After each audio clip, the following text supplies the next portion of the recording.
Before I have a little video I want to play, but before I start the video, I just want to say a few words.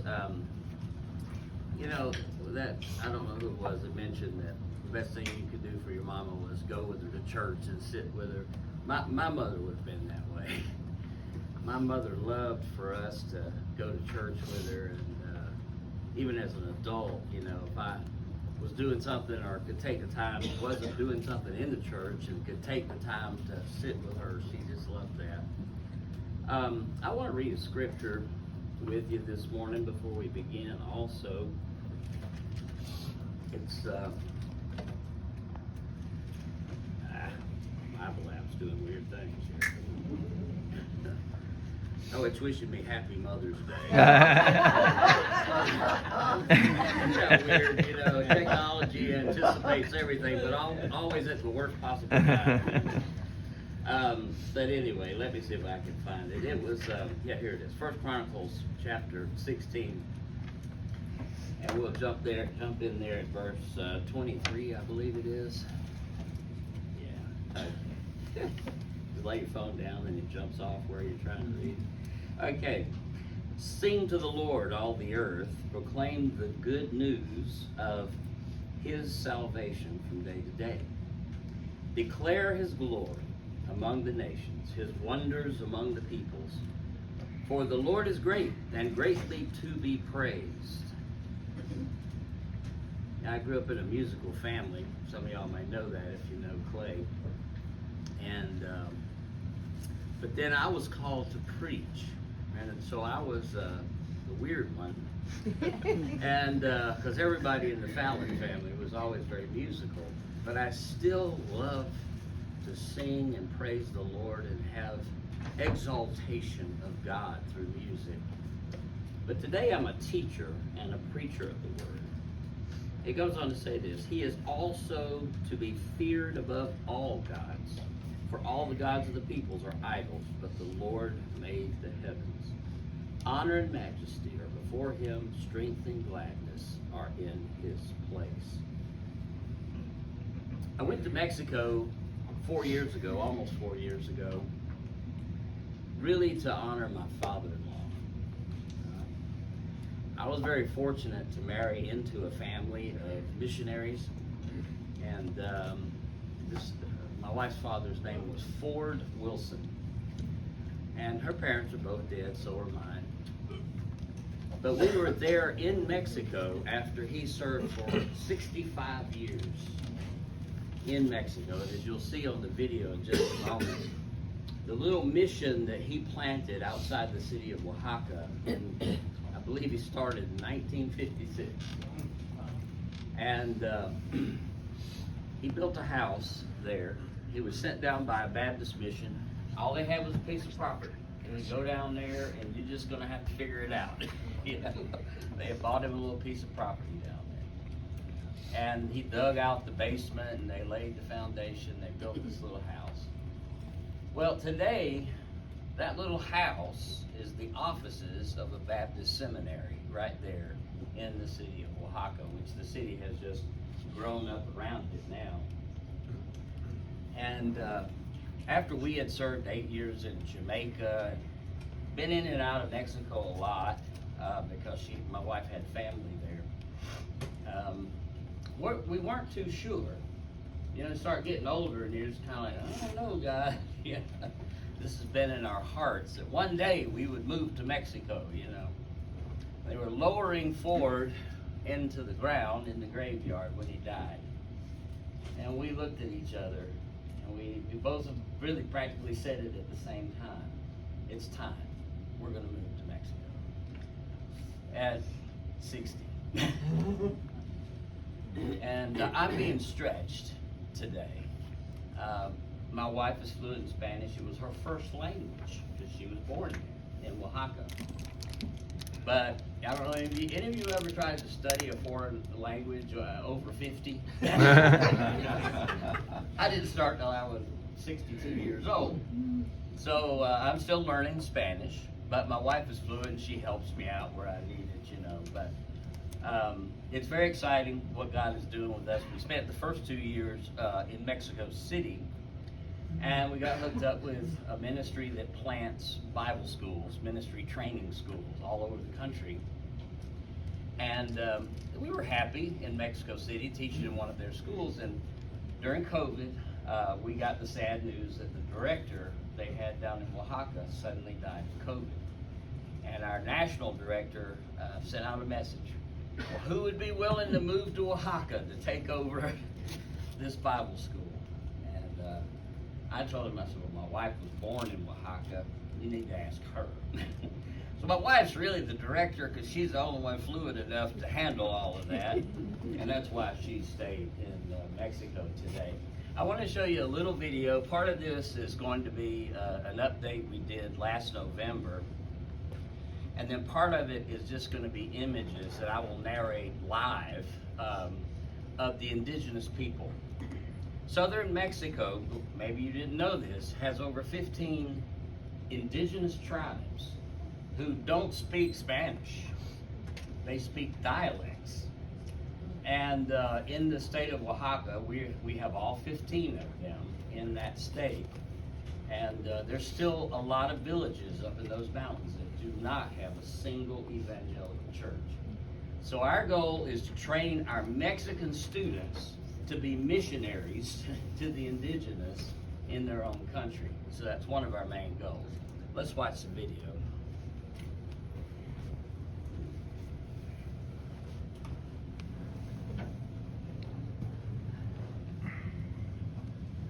Thank you for joining us to hear an update on the work of Restoration House Mexico, a ministry of missionaries Steve and Ruth Fallon, now located in Oaxaca, Mexico.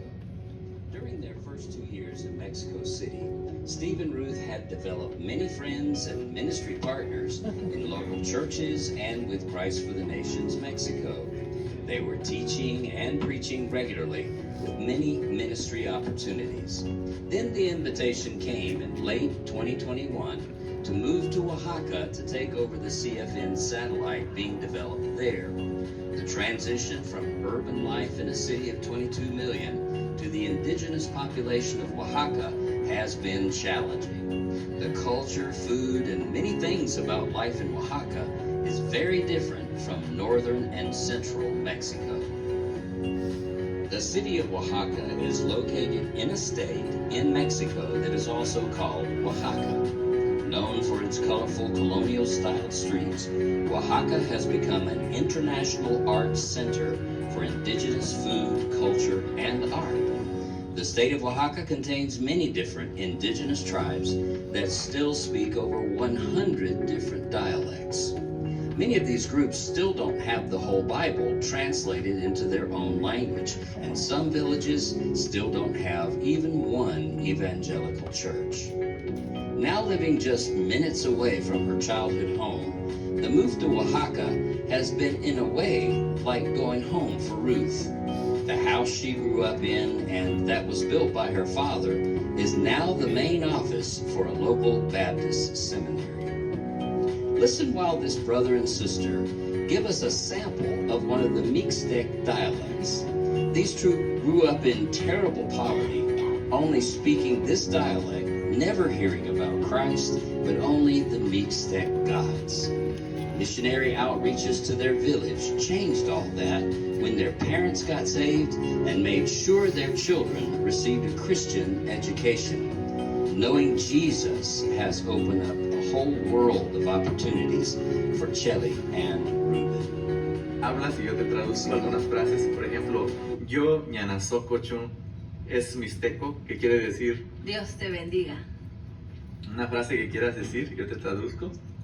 Yo soy Canyao. ¿Cómo estás? ¿Sí?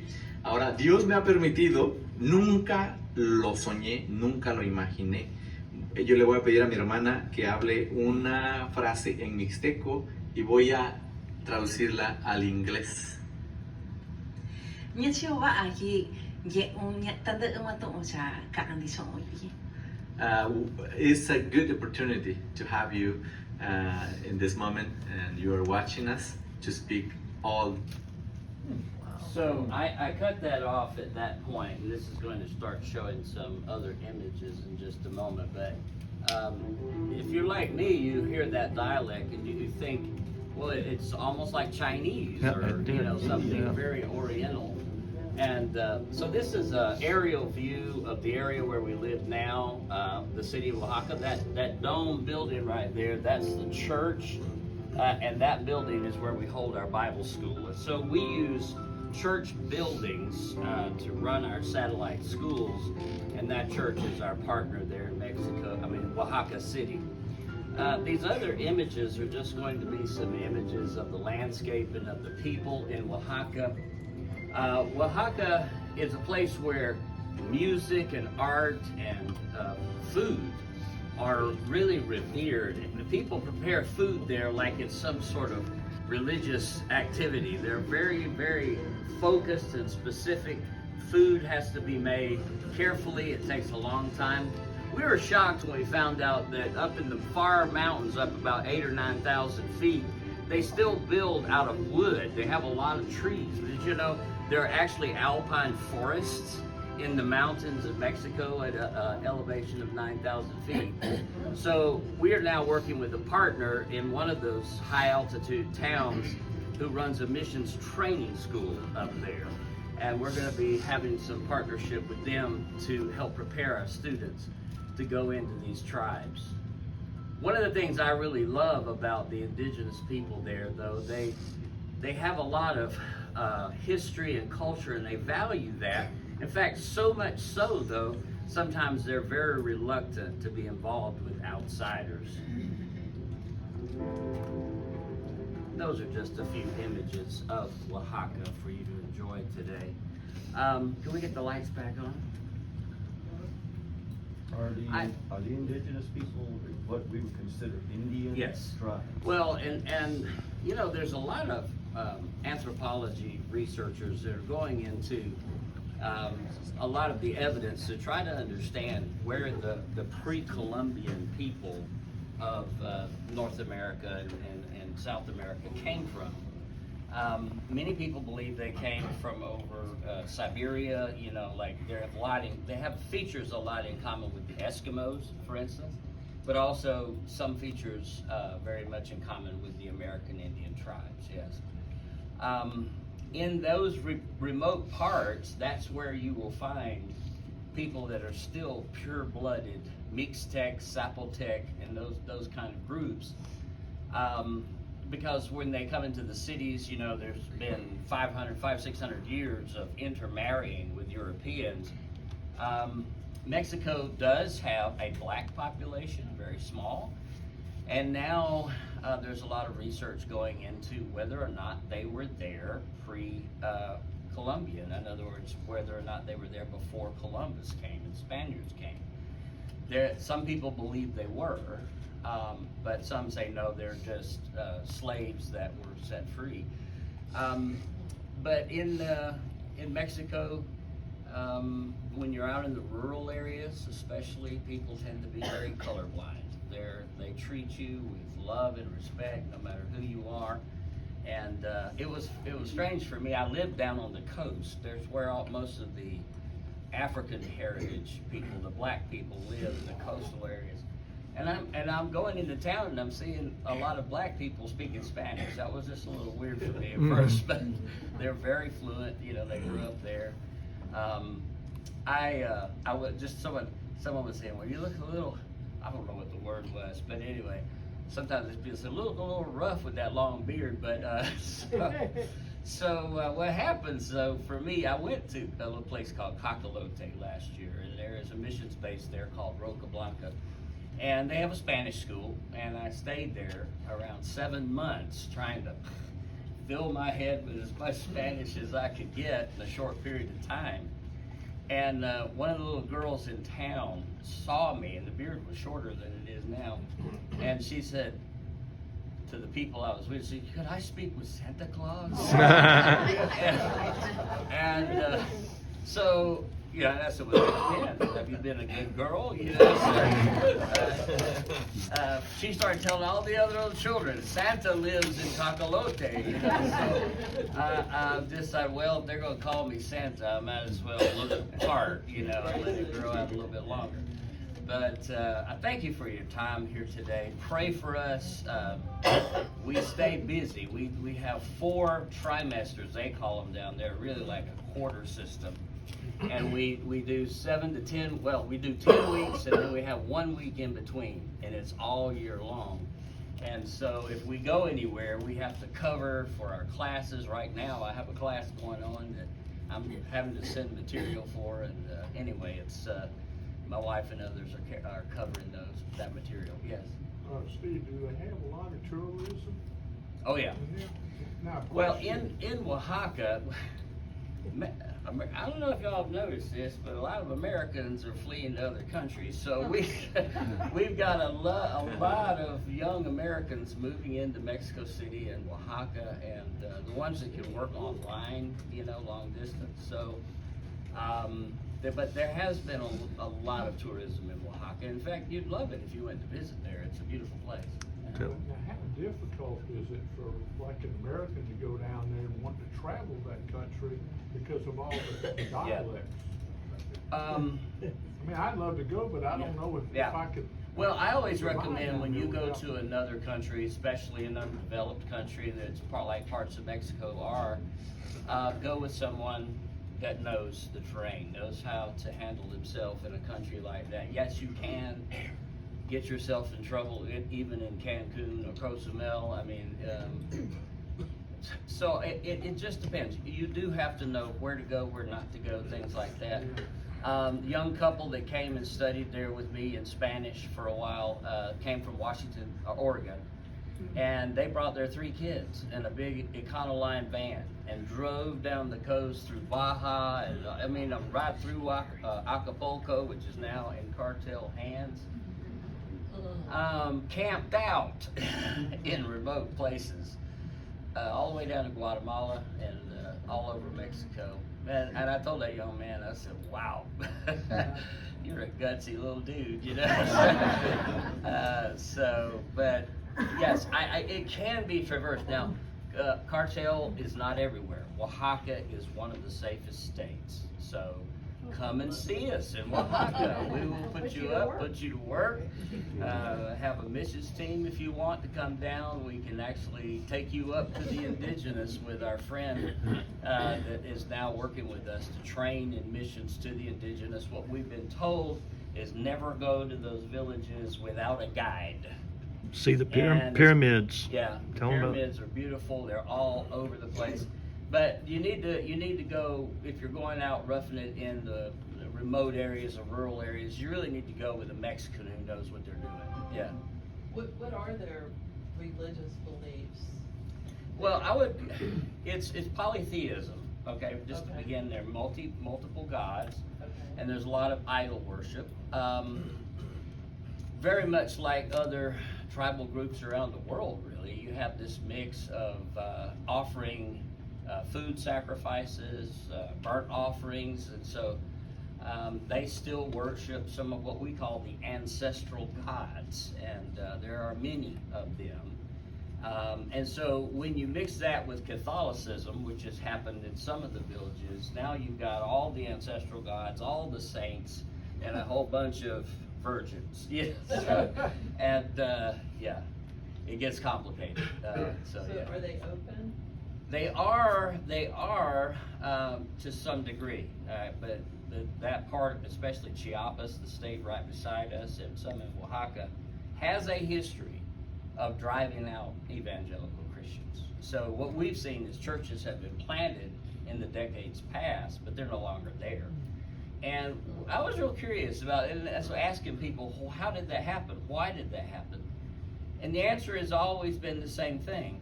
They created disharmony in the community in the eyes of the indigenous leaders. Now that can be a lot of things, but they don't hate evangelicals because of our doctrine. They hate us because we've gone in and divided the community, maybe unintentionally in some way, and they will drive you out for doing that. Sounds a little like our New Testament, doesn't it? Yeah, but they're those town, they call them pueblitos. The town fathers don't put up with someone disrupting that community. that means everything. Everything in Mexico revolves around fiesta, so everywhere, but particularly the indigenous, yes. Looking at the pictures of it, it looks like that city is extremely clean. Well, compared, yeah, yes. It's not like the Mexican towns that you have just across the northern border, if that's what you Do mean. they have a lot of poverty there or not? Yeah, well, the people who live in the rural areas, and then of course, if you saw the wages of some of the people that live in the city that are part of our church, and I'm talking even doctors and dentists and people like that, you'd wonder how in the world do they do what they do on the little bit of money they make, yeah, compared to our standards. It's, but the cost of living is a little lower too, you know, so. It sounds like you have to be a very understanding teacher, not to upset the locals as well. Well, let me just put it this way, the man that has the mission school up in Tlaxiaco, we went and spent a couple of days with him, and he said, even as a Mexican, I lived among them 8 years. My wife and I moved to a village.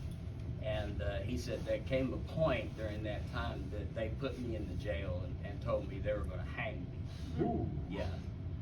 And someone had to go rescue him. So his wife got someone from another city and they came in and intervened.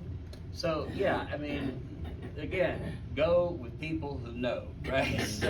In places like that. But there's a lot of missions work to be done right there in Oaxaca City, helping churches, construction projects, you name it. You know, they don't have a lot of money to work with. And you can see that building that's like a Quonset hut. It's just a bare concrete floor. I mean, and then went in there and it's open on one end to keep it cool.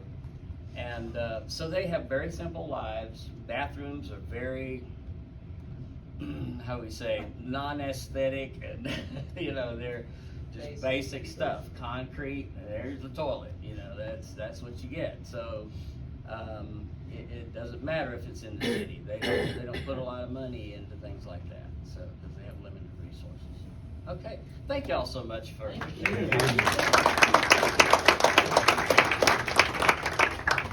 Our church, I don't know if you know it, but our church supports him as an individual missionary, and but while he's up here riding around, I'm sure he could need a little extra in his pocket to help him with some things. So can I hear a motion that we give him a little bit?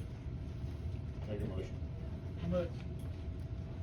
$200. $200. Second. Any questions? Everybody in favor? All right, we'll do that. Sunday school.